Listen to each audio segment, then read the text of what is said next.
ನಮಸ್ಕಾರ, first tube ನ ಮತ್ತೊಂದು ವಿಡಿಯೋಗೆ ಸ್ವಾಗತ. ಸ್ನೇಹಿತರೆ, ಇವತ್ತು ನಾವು ಮಾತನಾಡ್ತಾ ಇರೋ ವಿಚಾರ ಒಬ್ಬ ಉದ್ಯಮಿಯ ಸಾವಿನ ಬಗ್ಗೆ. ಕೇವಲ ಒಬ್ಬ ಉದ್ಯಮಿ ಅಲ್ಲ, 17 ದೇಶಗಳಲ್ಲಿ ಸಾಮ್ರಾಜ್ಯ ಕಟ್ಟಿದ ಒಬ್ಬ ಬಿಸ್ನೆಸ್ ಟೈಕೋನ್ ಇದ್ದಕ್ಕಿದ್ದ ಹಾಗೆ ತನ್ನ ಚೇಂಬರ್ ನಲ್ಲಿ ಪ್ರಾಣ ಕಳೆದುಕೊಳ್ತಾರೆ ಅಂದ್ರೆ ಏನರ್ಥ? ಇದು ಕೇವಲ ಆತ್ಮಹತ್ಯೆನಾ ಅಥವಾ ಇದ್ರ ಹಿಂದೆ ಕಾಣದ ಕೈಗಳಿವೆಯಾ? ಕಾನ್ಫಿಡೆನ್ಸ್ ಗ್ರೂಪ್ ನ ಮಾಲೀಕ ಸೇಜೆ ರಾಯ್, ಈ ಹೆಸರು ಕೇಳಿದ್ರೆ ಉದ್ಯಮ ಲೋಕವೇ ಬೆಚ್ಚಿ ಬೀಳ್ತಾ ಇತ್ತು. ಆದ್ರೆ ಈ ವ್ಯಕ್ತಿ ತಾನು ಕಟ್ಟಿದ ಸಾಮ್ರಾಜ್ಯದ ನಡುವೆಯೇ ತನ್ನದೇ ಆಫೀಸ್ ನಲ್ಲಿ ಕೇವಲ 15 ನಿಮಿಷದಲ್ಲಿ ಅಂತ್ಯವಾಗ್ತಾರೆ. ರಾಯ್ ಸಾವಿನ ಸುತ್ತಮುತ್ತ ಈಗ ಹಲವಾರು ಅನುಮಾನಗಳು ಹುಟ್ಕೊಂಡಿವೆ. ಐಟಿ ರೇಟ್ ಕಾರಣನ, ಭೂಮಾಫಿಯಾ ಕಂಟಕನ ಅಥವಾ ರಾಜಕೀಯದ ಆಟನ? ಇವತ್ತಿನ ಈ ವಿಡಿಯೋದಲ್ಲಿ ಸೇಜೆ ರಾಯ್ ಸಾವಿನ ಪ್ರತಿಯೊಂದು ಆಯಾಮವನ್ನ, ಪೊಲೀಸ್ ತನಿಖೆಯ ಡೀಟೇಲ್ಸ್ ಮತ್ತು FSL ರಿಪೋರ್ಟ್ ನಲ್ಲಿ ಬಂದಂತಹ ಸ್ಫೋಟಕ ಮಾಹಿತಿಯನ್ನು ಎಳೆಯಾಗಿ ಬಿಚ್ಚಿಡ್ತೀವಿ. ಸೊ ಈ ವಿಡಿಯೋವನ್ನ ಮಿಸ್ ಮಾಡದೆ ಕೊನೆವರೆಗೂ ನೋಡಿ. ಜೊತೆಗೆ ಸೇಜೆ ರಾಯ್ ಸಾವಿನ ಹಿಂದೆ ಯಾರ ಕೈವಾಡ ಇರಬಹುದು? ಐಟಿ ರೈಟ್ ಕಾರಣನ ಅಥವಾ ಪೊಲಿಟಿಕಲ್ ಮಾಫಿಯಾ ಕಾರಣನ? ನಿಮ್ಗೇನನ್ಸುತ್ತೆ ಅಂತ ಕಮೆಂಟ್ ಮಾಡಿ ಹಾಗೂ ವಿಡಿಯೋಗೆ ಲೈಕ್ ಕೊಡಿ. ಮೊದಲಿಗೆ ಆ ದಿನ ಏನಾಯ್ತು ಅನ್ನೋದನ್ನ ನೋಡೋಣ. ಸೇಜೆ ರಾಯ್ ಅವರು ಅಂದು ತಮ್ಮ ಆಫೀಸ್ಗೆ ಬರ್ತಾರೆ. ನೋಡಿ, ಆಫೀಸ್ಗೆ ಬಂದ ಮೇಲೆ ನೇರವಾಗಿ ತಮ್ಮ ಚೇಂಬರ್ಗೆ ಹೋಗ್ತಾರೆ. ಚೇಂಬರ್ಗೆ ಹೋದ ಕೇವಲ 15 ನಿಮಿಷ, ಹೌದು, ಕೇವಲ 15 ನಿಮಿಷದಲ್ಲಿ ಒಂದು ನಿರ್ಧಾರಕ್ಕೆ ಬರ್ತಾರೆ. ಅದೇ ಜೀವನದ ಕೊನೆಗೊಳಿಸೋ ನಿರ್ಧಾರ. ಇಲ್ಲಿ ಎಲ್ಲರನ್ನ ಕಾಡ್ತಾ ಇರೋ ಪ್ರಶ್ನೆ ಏನಂದ್ರೆ, ಆ 15 ನಿಮಿಷದಲ್ಲಿ ಚೇಂಬರ್ ಒಳಗೆ ಏನಾಯ್ತು? ರಾಯ್ ಅವರು ಗನ್ನೆತ್ತಿಕೊಳ್ಳುವ ಮುನ್ನ ಯಾರಿಗಾದ್ರೂ ಕಾಲ್ ಮಾಡಿದ್ರಾ? ತಮ್ಮ ಮನೆಯವರಿಗೆ ಏನಾದ್ರೂ ಹೇಳಿದ್ರಾ? ಈ ಬಗ್ಗೆ ಇನ್ನೂ ಸ್ಪಷ್ಟವಾದ ಉತ್ತರವಿಲ್ಲ. ಆದ್ರೆ ಪೊಲೀಸರು ಹೇಳ್ತಿರೋ ಪ್ರಕಾರ ರಾಯ್ ಚೇಂಬರ್ಗೆ ಹೋದ 15 ನಿಮಿಷದಲ್ಲಿ ಶೂಟ್ ಮಾಡ್ಕೊಂಡು ಆತ್ಮಹತ್ಯೆ ಮಾಡ್ಕೊಂಡಿದ್ದಾರೆ ಅಂತ. ಸ್ನೇಹಿತರೆ, ಊಹಿಸ್ಕೊಳ್ಳಿ, ಕೋಟಿ ಒಡೆಯ, ಅಷ್ಟೊಂದು ದೊಡ್ಡ ಬಿಸ್ನೆಸ್ ಮ್ಯಾನ್ ಸಾಯೋಕೆ ಡಿಸೈಡ್ ಮಾಡೋದಕ್ಕೆ ಕೇವಲ 15 ನಿಮಿಷ ಸಾಕ? ಅಥವಾ ಅವರ ಮನಸ್ಸಿನಲ್ಲಿ ಎಷ್ಟೋ ದಿನಗಳಿಂದ ಈ ಯೋಚನೆ ಇತ್ತ? ಈಗ ಪೊಲೀಸ್ ತನಿಖೆ ಯಾವ ರೀತಿ ನಡೀತಾ ಇದೆ ಅನ್ನೋದನ್ನ ನೋಡೋದಾದ್ರೆ, ರಾಯ್ ಅವರ ಸಾವು ಉದ್ಯಮ ಲೋಕಕ್ಕೆ ಶಾಕ್ ಕೊಟ್ಟಿದೆ ನಿಜ. ಆದ್ರೆ ಸಾವಿನ ನಂತರ ಈಗ ಚರ್ಚೆ ನಡೀತಾ ಇರೋದು ಅವರ ಮೊಬೈಲ್ ಫೋನ್ ಬಗ್ಗೆ. ಪೊಲೀಸರು ರಾಯ್ ಅವರ ಮೊಬೈಲ್ ಫೋನ್ ಅನ್ನ ವಶಕ್ಕೆ ಪಡೆದಿದ್ದಾರೆ. ರಾಯ್ ಸಾವಿಗೆ ಶರಣಾಗೋ ಮುನ್ನ ಅಥವಾ ಆ ದಿನ ಯಾರಿಗೆಲ್ಲ ಕಾಲ್ ಮಾಡಿದ್ರು, ಯಾರ ಹತ್ರ ಏನಾದ್ರೂ ಮಾತನಾಡಿದ್ರ ಅನ್ನೋದನ್ನ ಚೆಕ್ ಮಾಡ್ತಾ ಇದ್ದಾರೆ. ಅಷ್ಟೇ ಅಲ್ಲ, ವಾಟ್ಸ್ಆಪ್ ಚಾಟ್ಸ್, ಮೆಸೇಜ್ಗಳು, ಇಮೇಲ್ಗಳು, ಹೀಗೆ ಪ್ರತಿಯೊಂದನ್ನು ಕೂಡ ಜಾಲಾಡ್ತಾ ಇದ್ದಾರೆ. ಪ್ರಮುಖವಾಗಿ ಪೊಲೀಸರು ಹುಡುಕ್ತಾ ಇರೋದು ಏನನ್ನ ಗೊತ್ತಾ? Death note. ಹೌದು, ರಾಯ್ ಏನಾದ್ರೂ ಸಾಯೋ ಮುನ್ನ ಲೆಟರ್ ಬರ್ದಿಟ್ಟಿದ್ದಾರಾ ಅಥವಾ ಯಾರಿಗಾದ್ರೂ ಡೆತ್ ಮೆಸೇಜ್ ಅನ್ನ ಕಳಿಸಿದ್ದಾರಾ? ಈ ಬಗ್ಗೆ ಈಗ $1 ಮಿಲಿಯನ್ ಪ್ರಶ್ನೆ ಕೂಡ ಇದೆ. ಇನ್ನೊಂದು ಕಡೆ ಐಟಿ ಅಧಿಕಾರಿಗಳಿಂದ ಏನಾದ್ರೂ ಮಾನಸಿಕ ಹಿಂಸೆಯಾಗಿತ್ತಾ ಅನ್ನೋ ಆಂಗಲ್ ನಲ್ಲೂ ಕೂಡ ತನಿಖೆ ನಡೀತಾ ಇದೆ. ಯಾಕಂದ್ರೆ ರಾಯ್ ಮೊಬೈಲ್ ಗೆ ಬಂದಿರೋ ಪ್ರತಿ ಕರೆಯನ್ನ ಪೊಲೀಸರು ಟ್ರ್ಯಾಕ್ ಮಾಡ್ತಾ ಇದ್ದಾರೆ. ಆ ಕಡೆಯಿಂದ ಬಂದಿರೋ ಕರೆಗಳು ಬೆದರಿಕೆ ಕರೆಗಳ ಅಥವಾ ಒತ್ತಡದ ಕರೆಗಳ? ಈ ಬಗ್ಗೆ ಇನ್ನಷ್ಟೇ ಗೊತ್ತಾಗಬೇಕಾಗಿದೆ. ಇನ್ನು ವೀಕ್ಷಕರೇ, ರಾಯ್ ಸಾವಿಗೆ ಐಟಿ ರೇಟ್ ಕಾರಣ ಅಂತ ತುಂಬಾ ಜನ ಮಾತನಾಡ್ಕೊಳ್ತಾ ಇದ್ದಾರೆ. ಆದ್ರೆ ಇದರ ಸತ್ಯಾಸತ್ಯತೆ ಏನು? ನೋಡಿ, ರಾಯ್ ಅವರ ಕಂಪನಿ ಮೇಲೆ ಐಟಿ ದಾಳಿ ನಡೆದಿರೋದು ಇದೇ ಮೊದಲೇನಲ್ಲ. ಈ ಹಿಂದೆಯೂ ಕೂಡ ದಾಳಿ ನಡೆದಿತ್ತು. ಆದ್ರೆ ಈ ಬಾರಿ ನಡೆದ ದಾಳಿಯಲ್ಲಿ ಏನೋ ಒಂದು ವಿಶೇಷವಿತ್ತು. ಐಟಿ ಅಧಿಕಾರಿಗಳು ಕಾನ್ಫಿಡೆನ್ಸ್ ಗ್ರೂಪ್ ಹೆಡ್ ಆಫೀಸ್ ನ 3ನೇ ಫ್ಲೋರ್ ನಲ್ಲಿದ್ದಂತಹ ಕೆಲವು ಮಹತ್ವದ ದಾಖಲೆಯನ್ನ ಸೀಸ್ ಮಾಡಿದ್ರು. ಇದಷ್ಟೇ ಅಲ್ಲ, ಅಧಿಕಾರಿಗಳು ಒಂದು ಖಡಕ್ ಸೂಚನೆಯನ್ನ ಕೂಡ ಕೊಟ್ಟಿದ್ರಂತೆ. ನಾವು ಸೀಸ್ ಮಾಡಿರುವಂತಹ ಕಡತಗಳನ್ನ ಯಾರು ಮುಟ್ಬಾರ್ದು ಅಂತ.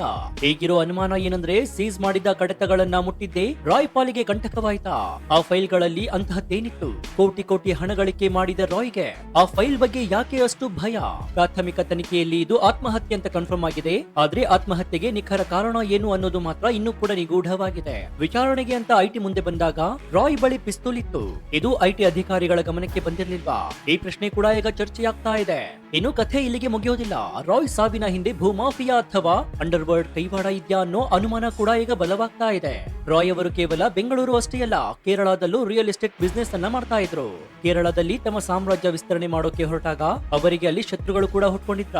ಸೇಜೆ ರಾಯ್ ರನ್ನ ಮುಗಿಸಲು ಅಲ್ಲಿನ ಭೂಮಾಫಿಯಾ ಟೀಮ್ ಏನಾದ್ರೂ ಸ್ಕೆಚ್ ಹಾಕಿತ್ತ ಅಥವಾ ಬೆದರಿಕೆ ಹಾಕಿತ್ತ? ಈ ಪ್ರಶ್ನೆ ಕೂಡ ಈಗ ಮೂಡಿ ಬರ್ತಾ ಇದೆ. ಇನ್ನೊಂದು ಕಡೆ ಶಾಕಿಂಗ್ ವಿಚಾರ ಅಂದ್ರೆ ಅದು ದುಬೈ ಲಿಂಕ್. ರಾಯ್ ಅವರು ತಮ್ಮ ಉದ್ಯಮವನ್ನ ವಿಸ್ತರಿಸಿಕೊಳ್ಳೋಕೆ ದುಬೈಗೂ ಕೂಡ ಹೋಗಿದ್ರು. ಅಲ್ಲಿ ಅಂಡರ್ ವರ್ಲ್ಡ್ ಜೊತೆ ಏನಾದ್ರೂ ಲಿಂಕ್ ಇತ್ತ? ದುಬೈನಲ್ಲಿ ಪೇಮೆಂಟ್ ವಿಚಾರಕ್ಕಾಗಿ ಯಾರತ್ತಾದ್ರೂ ಕಿರಿಕ್ ಮಾಡ್ಕೊಂಡಿದ್ರ? ಈ ಪ್ರಶ್ನೆ ಕೂಡ ಈಗ ತನಿಖೆಯಾಗ್ತಾ ಇದೆ. ಯಾಕಂದ್ರೆ ದುಬೈನಿಂದ ವಾಪಸ್ ಬಂದ ರಾಯ್ ಮತ್ತೆ ದುಬೈ ಕಡೆ ಮುಖ ಮಾಡ್ಲೇ ಇಲ್ವಂತೆ. ಇದರ ಬದಲಿಗೆ ಕೇರಳದಲ್ಲೇ ಬಿಸ್ನೆಸ್ ಮಾಡೋದಕ್ಕೆ ಶುರು ಮಾಡಿದ್ರು. ಅಂದ್ರೆ ದುಬೈನಲ್ಲಿ ಅವರಿಗೆ ಜೀವ ಭಯ ಆಯ್ತಾ? ಅವರಿಗೆ ಸುಮಾರು 15 ಪ್ರಾಜೆಕ್ಟ್ ಗಳು ನಡೆಯುವಾಗಲೂ ಕೂಡ ಬೆದರಿಕೆ ಕರೆಗಳು ಬರ್ತಾ ಇದ್ವು ಅಂತ ಮಾಹಿತಿ ಸಿಕ್ಕಿದೆ. ಪೊಲೀಸರು ಈಗ ರಾಯ್ ಕುಟುಂಬಸ್ಥರಿಂದ ಈ ಬಗ್ಗೆ ಮಾಹಿತಿ ಪಡಿತಾ ಇದ್ದಾರೆ. ರಾಜಕೀಯ ಪ್ರಭಾವ ಬಳಸಿ ಐಟಿ ಅಸ್ತ್ರ ಪ್ರಯೋಗಿಸಲಾಗಿತ್ತ? ಇಂತಹ ದೊಡ್ಡ ಅನುಮಾನ ಕೂಡ ಈಗ ಹುಟ್ಕೊಂಡಿದೆ. ಈಗ ನಾವು ಟೆಕ್ನಿಕಲ್ ಆಗಿ ಡಾಕ್ಟರ್ಸ್ ಏನ್ ಹೇಳ್ತಾರೆ ಅಂತ ನೋಡೋದಾದ್ರೆ, ರಾಯ್ ಅವರ ಮರಣೋತ್ತರ ಪರೀಕ್ಷೆ ಬೌರಿಂಗ್ ಆಸ್ಪತ್ರೆಯಲ್ಲಿ ನಡೆದಿತ್ತು. ಅಲ್ಲಿನ ವೈದ್ಯ ವೈದ್ಯಕೀಯ ಅಧೀಕ್ಷಕರಾಗಿರುವಂತಹ ಡಾಕ್ಟರ್ ಎಂಎನ್ ಅರವಿಂದ್ ಅವರು ಮಾಧ್ಯಮದಲ್ಲಿ ಮಾತನಾಡಿ ಭಯಾನಕ ವಿಚಾರಗಳನ್ನ ಹಂಚಿಕೊಂಡಿದ್ದಾರೆ. ಪಿಸ್ತೂಲ್ನಿಂದ ಹೊರಬಂದಂತಹ ಗುಂಡು ರಾಯ್ ಅವರ ಎದೆಯ ಎಡಭಾಗಕ್ಕೆ ಹೊಕ್ಕಿದೆ. ಆದ್ರೆ ಆಶ್ಚರ್ಯ ಏನಂದ್ರೆ ಅದು ದೇಹದಿಂದ ಹೊರಗೆ ಬಂದಿಲ್ಲ, ಒಳಗೆ ಉಳಿದುಕೊಂಡಿದೆ. 6.35 ಮಿಲಿಮೀಟರ್ ಗಾತ್ರದ ಆ ಬುಲೆಟ್ ರಾಯ್ ಅವರ ಹೃದಯ, ಶ್ವಾಸಕೋಶದ ಕೆಳಭಾಗ ಮತ್ತು ಡಯಾಫ್ರಾಮ್ಗೆ ಭಾರಿ ಹಾನಿ ಮಾಡಿದೆ. ಬುಲೆಟ್ ಇಷ್ಟರ ಮಟ್ಟಿಗೆ ನುಗ್ಗಿದೆ ಅಂದ್ರೆ ಅದು ಹಿಂದಿನ ಪಕ್ಕೆಲುಬುಗಳಿಗೆ ತಲುಪಿ ನಿಂತಿದೆ. ಸದ್ಯಕ್ಕೆ ಮೃತದೇಹದಿಂದ ರಕ್ತ ಮಾದರಿ ಮತ್ತು ಕೈ ಬೆರಳುಗಳ ಮಾದರಿಯನ್ನ ಎಫ್ಎಸ್ಎಲ್ಗೆ ಕಳುಹಿಸಲಾಗಿದೆ. ಡಿಎನ್ಎ ಟೆಸ್ಟ್ ಮತ್ತು ಗನ್ ಪೌಡರ್ ರೆಸಿಡ್ಯೂ ಟೆಸ್ಟ್ ಮೂಲಕ ರಾಯ್ ಅವರೇ ಗುಂಡು ಹಾರಿಸಿಕೊಂಡಿದ್ದಾರಾ ಅನ್ನೋದನ್ನ ಸೈಂಟಿಫಿಕ್ ಆಗಿ ಪ್ರೂವ್ ಆಗಿದೆ. ವೀಕ್ಷಕರೇ, ಈ ಕೇಸ್ನ ಅತಿ ಮುಖ್ಯವಾದ ತಿರುವು ಏನಂದ್ರೆ ಬಿಗ್ ಬಾಸ್ ಖ್ಯಾತಿಯ ಪತ್ರಕರ್ತ ಆಗಿರುವಂತಹ ಚಕ್ರವರ್ತಿ ಚಂದ್ರಚೂಡ್ ಅವರು ಖಾಸಗಿ ಮಾಧ್ಯಮದೊಂದಿಗೆ ಮಾತನಾಡಿ ಸಿಜೆ ರಾಯ್ ಬಗ್ಗೆ ಎಂತೆಂತಹ ಸ್ಫೋಟಕ ವಿಚಾರಗಳನ್ನ ಹೊರಹಾಕಿದ್ದಾರೆ ಗೊತ್ತಾ? ಅದನ್ನ ಕೇಳಿದ್ರೆ ನಿಮಗೆ ಆಶ್ಚರ್ಯ ಆಗುತ್ತೆ. ಚಂದ್ರಚೂಡ್ ಅವರು ನೇರವಾಗಿ ಕೇಳ್ತಾರೆ, 17 ರಾಷ್ಟ್ರಗಳಲ್ಲಿ ವ್ಯವಹಾರ ಇರೋ ವ್ಯಕ್ತಿ ಕೇವಲ ಒಂದು ಐಟಿ ರೇಡ್ಗೆ ಹೆದರಿ ಸಾಯ್ತಾರಾ? ಚಾನ್ಸೇ ಇಲ್ಲ. ರಾಯ್ ಸಾವು ಐಟಿ ರೇಡ್ ಗಿಂತಲೂ ಕೂಡ ದೊಡ್ಡದು ಅಂತ ಅವರು ಹೇಳಿದ್ದಾರೆ. ಹಾಗಾದ್ರೆ ಏನಿದ್ದು ದೊಡ್ಡ ವಿಚಾರ? ಅದು ಪೊಲಿಟಿಕಲ್ ಫಂಡಿಂಗ್ ಮಾಫಿಯಾನಾ?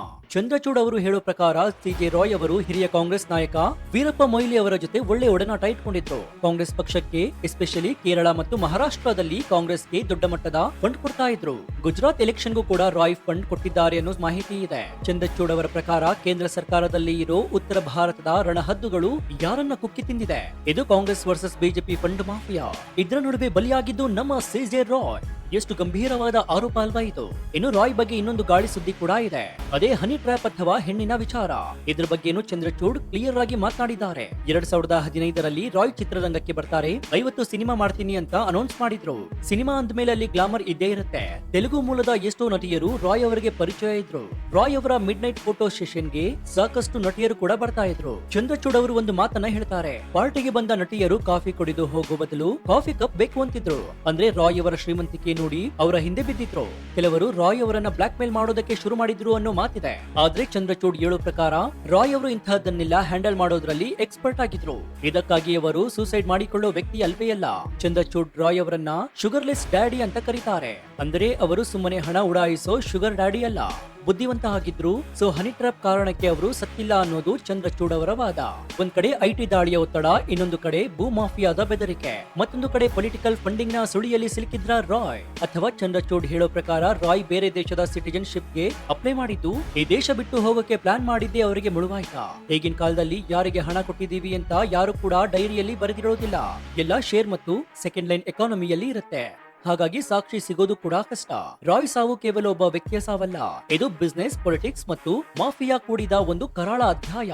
ಪೊಲೀಸರ ತನಿಖೆ ಏನಾಗುತ್ತೆ, ಸತ್ಯ ಹೊರಗೆ ಬರುತ್ತಾ, ಕಾದ್ ನೋಡ್ಬೇಕಾಗಿದೆ. ಸೊ ನಿಮ್ಗೆ ಏನ್ ಅನ್ಸುತ್ತೆ ವೀಕ್ಷಕರೇ? ಸಿಜೆ ರಾಯ್ ಸಾವಿನ ಹಿಂದೆ ಯಾರ ಕೈವಾಡ ಇರಬಹುದು? ಐಟಿ ರೈಟ್ ಕಾರಣನಾ ಅಥವಾ ಪೊಲಿಟಿಕಲ್ ಮಾಫಿಯಾ ಕಾರಣನಾ? ನಿಮ್ಗೆ ಏನ್ ಅನ್ಸುತ್ತೆ ಅಂತ ಕಮೆಂಟ್ ಮಾಡಿ ಹಾಗೂ ವಿಡಿಯೋಗೆ ಲೈಕ್ ಕೊಡಿ. ಜೊತೆಗೆ ನೀವಿನ್ನು ನಮ್ಮ ಚಾನೆಲ್ ಅನ್ನ ಸಬ್ಸ್ಕ್ರೈಬ್ ಮಾಡ್ಕೊಂಡಿಲ್ಲ ಅಂದ್ರೆ ಈ ಕೂಡಲೇ ಸಬ್ಸ್ಕ್ರೈಬ್ ಮಾಡ್ಕೊಂಡು ಪಕ್ಕದಲ್ಲಿರುವಂತಹ ಬೆಲ್ ಐಕಾನ್ ಅನ್ನ ಪ್ರೆಸ್ ಮಾಡಿ. ಇದರಿಂದ ನಾವು ಹಾಕುವ ಹೊಸ ವಿಡಿಯೋಗಳ ನೋಟಿಫಿಕೇಶನ್ ಮೊದಲು ನಿಮಗೆ ಸಿಗುತ್ತೆ. ಇದಾಗಿತ್ತು ಈ ಕ್ಷಣದ ವಿಶೇಷ. ನೋಡ್ತಾ ಇರಿ ಫಸ್ಟ್ ಟ್ಯೂಬ್ ಕನ್ನಡ. ಧನ್ಯವಾದ.